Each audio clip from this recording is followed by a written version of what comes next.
बिस्मिल्लाहिर्रहमानिर्रहीम। हो मेरे दम से यूं ही मेरे वतन की जीनत। पासबान फोरम इस वक्त मौजूद है ज़िला गुजरात तहसील खारियाँ के गांव हंज में, जहां पर हम एक ऐसी शख्सियत के दरमियान मौजूद हैं जिन्होंने पूरी ज़िंदगी वतन अजीज़ इस्लामी जमहूरिया पाकिस्तान और उसके अंदर रहने वाले लोगों के लिए खैर और भलाई के कामों में गुजारी। मेरी मुराद मोहतरम बाबा फजल अहमद साहब से है। इनकी शख्सियत के बारे में, इनकी ज़िंदगी के कारनामों के बारे में इन्हीं की ज़ुबान से सुनते हैं। जी बाबा जी, अपनी ज़िंदगी के बारे में पासबान फोरम के प्लेटफॉर्म से जो इतने भी लोग इस वक्त आपको सुन रहे हैं, देख रहे हैं, उनको अपनी ज़िंदगी के बारे में अपनी ज़ुबान से मालूमात दें।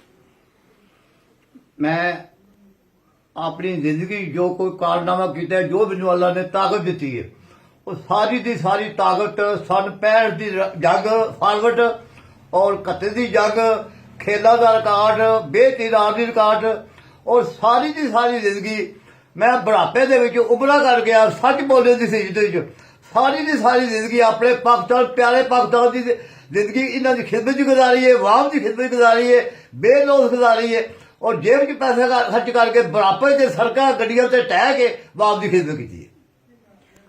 बाबा जी, ਤੁਹਾਡੇ ਬਾਰੇ ਅਸੀਂ ਇਹ ਵੀ ਸੁਣਿਆ ਕਿ ਤੁਸੀਂ ਖਾਰੀਆਂ ਗੁਜਰਾਤ ਜਿੰਨੇ ਵੀ ਸਰਕਾਰੀ ਮਹਿਕਮੇ ਦਾ ਕਿਸੇ ਬੰਦੇ ਦਾ ਕੋਈ ਕੰਮ ਹੋਵੇ, ਤੁਹਾਡਾ ਐਲਾਨ ਹੈ ਕਿ ਬੰਦਾ ਮੇਰੇ ਤੱਕ ਪਹੁੰਚੇ ਤੇ ਮੈਂ ਉਹਦਾ ਕਰਾਂਗਾ।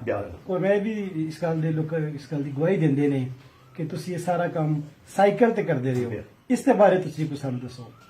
मैं सारा जिवें सन 89 च पिलछण आया, मेरे अंदर जज्बा आया। मैं आलमे दीन को पूछा सब तू अच्छा काम करा। उन्हें कहा कुरान हदीस अल्लाह का हुक्म है, जिन्हें मखलूक राजी करनी है बेलौस और रब नूं बंदा बहुत प्यारा लगता है। मैं अपने साइकिल से सफर करके गुजरात खारियां बड़िया बड़िया तकरीबन सारी जिंदगी साइकिल चला के रब नूं राजी किया, क्योंकि 17 मावा जिन्ना फैसला करार विच अल्लाह की जात नूं जिहड़ा बंदा मखलूक जे प्यारी है 17 मावा जिन्नी। और मैं मखलूक राजी की है, बेलौस की है, अपने पिंड लाड किया। किसी को कोई परेशानी हो, किसी महकमे ना हो, कोई तकलीफ हो, मैनू दसो। नवी पाक का तरीका समझ के मैं अपने कंधे से भार तार के अपनी लत्तां ना चाह के अपनी जेब च पैसे खर्च के लोगों का भला किया, लाड की है। मैं तुहानू पुछना चाहांगा, इस सारे काम के दौरान दे विच लोकां दा तुहाडे नाल रवैया कैसा सी और सरकारी मुलाजमीन दा, सरकारी अफीसरान दा तुहाडे नाल उन्हां दा रवैया कैसा सी? ये सारे जरा ना आस्ते आस्ते जिसे महकमे समझ रहे कि बाबा जरा है ये बेलौस खिदमत करना चाहता है। मेरी महकमे में बहुत इज्जत हो गई। उन्होंने साबित हो गया कि बाबा अपनी लाच वास्ते नहीं करता है, लोगों को राजी करता है। असी गुनाहगार होंगे हैं जो बाबे का काम ना करिए।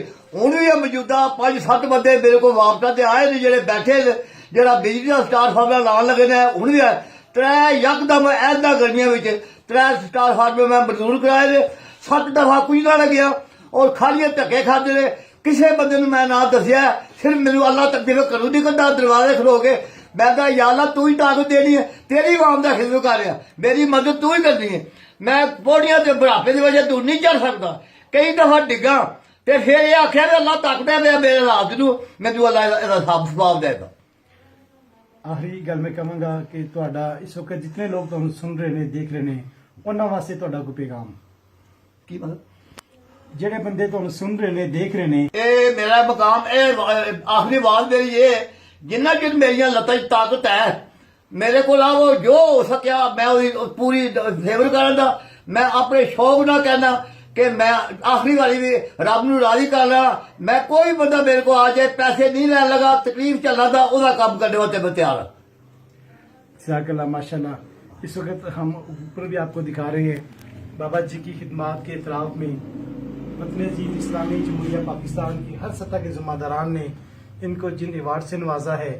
और बहुत अर्सा पहले शायर मशरक हकीमुल उम्मत डॉक्टर अल्लामा मोहम्मद इकबाल ये फरमा चुके हैं, खुदा के आशिक तो हैं हजारों, बनू में फिरते हैं मारे मारे, मैं उसका बंदा बनूंगा जिसको खुदा के बंदू से प्यार होगा। एक बयान मेरे दिन चौथा पिया,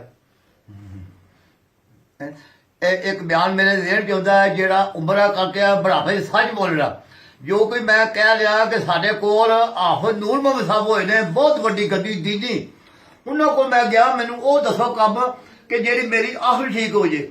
ਉਹਨਾਂ ਕਿਹਾ ਅੱਲਾਹ ਦਾ ਹੁਕਮ ਔਰ ਨਬੀ ਪਾਕ ਦਾ ਤਰੀਕਾ ਕੁਰਾਨ ਵਿੱਚ ਦੱਸਾਂ ਨੇ।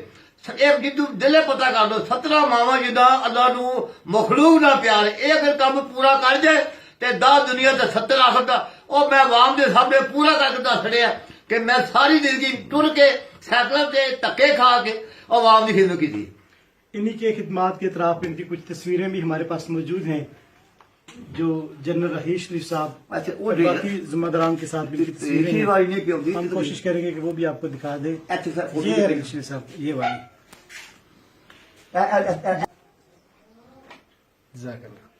ठीक है यही अलग थी। जी, दिखा दी है।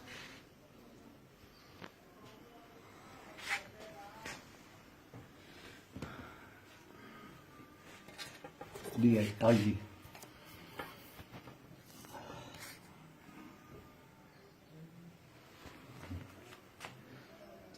इंशाअल्लाह ताला आने वाले दिनों में पासवान फोरम ऐसी ही एक शख्सियत के साथ आपके दरमियान मौजूद होगी। उस वक्त तक के लिए इजाजत दीजिए। अस्सलाम वालेकुम।